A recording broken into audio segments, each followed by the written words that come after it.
Harka fuunee akkam jirtu kabajamtoota daawwattoota keenyaa kun oduuwwan keenya gurguddoo tibbanaa biiroo kominikeeshinii Oromiyaatiin dhiyaatudha. Oduuwwan keenya gurguddoo tibbanaan dhimmoota siyaasa dinagdee fi hawaasummaa kan biyyaa fi kan naannoo qabannee dhiyaanne irraa oduu waliin ana Marshaa Shophaatii nu waliin tura. Itoophiyaanonni seenaa fi milkaa'ina darbe irraa seenaa caalu hojjechuuf qophaa'uu qabu jedhan muummeen ministeeraa Itoophiyaa Dr. Abiy Ahmed.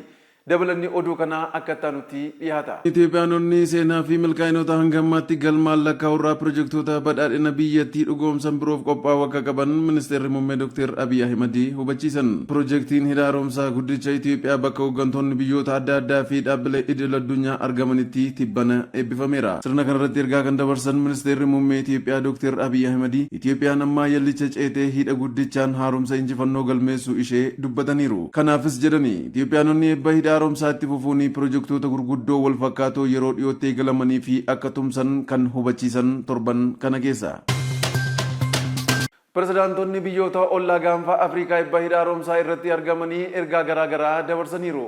Dabalanni oduu kana akka taanutti qindaa'e. Hooggantoonni biyyoota garaagaraa sirna eebba hidha haaromsaa irratti argaman ergaawwan garaagaraa dabarsaniiru. Xiiqii waggoota hedduu Itoophiyaanotaa kan ture ijaarsi hidha haaromsaa xumuramee sirni eebba isaa gubaatti geggeeffamee jira. Sirna eebbaa kanarratti hooggantoonni biyyootaa fi dhaabbilee idil addunyaa adda addaa argamuun ergaa dabarsaniin pirezidaantiin Keeniyaa Wiiliyaam Ruutoon hidhi haaromsaa Itoophiyaa hariiroo obbolummaa tumsaa fi mul'ata waloo biyyoota yaala ganna cimsuu fi qooda olaanaa qabaa jedhan. Akkasumas ministeerri muummee Barbaados Amoor Mootilii bu'aan hidha haaromsaa badhaadhinaa fi tasgabbii uummata Itoophiyaa fi naannowaa ishee qofaaf osoo hin taane lammiilee hidda dhaloota isaanii Afrikaa ta'ee fi galaa kan ta'uu fi yoomillee yaadatamuudha jedhan. Pirezidaantiin Jibuutii Ismaa'eel Umar Giilee, pirezidaantiin Somaaliyaa Hassan Sheek Mohammadii fi pirezidaantiin Sudaan Kibbaa Saalvaa Kiir pirojektii guddicha Afrikaa addunyaa raajeffachiise tumsa qaxanichaa caalaatti kan cimsu humna ibsaa irraa fayyadamna ergaa jedhu kan dabarsan torban kana keessa. Guyyaan tajaajila siyaasaa fi haqa qabeessa hawaasa keenyaaf tajaajila kennuu fi kan itti hojjennudha jedhan obbo Awwaluu Abdii. Dabalanni oduu kana akka taanutti qindaa'e. Qaammeen shan guyyaa egeree wiirtuun tajaajila magaalaa Shaggar bakka pirezidaantii itti aanaa mootummaa naannoo Oromiyaa obbo Awwaluu Abdii argamanitti hojii eegale.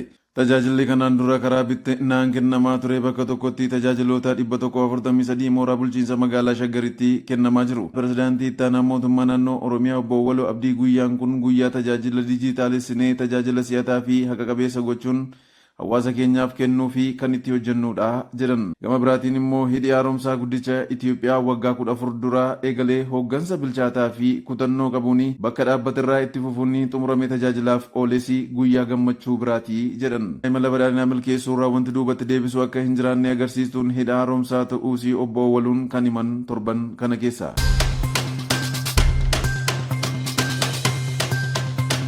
Hiriirri eebbifamuu hidha haaromsaa deeggaruu Finfinneetti geggeeffameera. Eebbifamuu hidha haaromsaa guddicha Itoophiyaa faajjii injifannoo Itoophiyaanotaa kan ta'e sababeeffachuun magaalaa Finfinneetti hiriirri deeggarsaa dhaadannoo Itoophiyaan dandeesseetti jedhuun geggeeffamee jira. Hirmaattonni hiriirichaas xumuramuu hidhichaa fi gammachuu isaanii ibsachaa hojiilee misoomaa biyyaalessaa kan deeggaran ta'uus ibsanii jiru.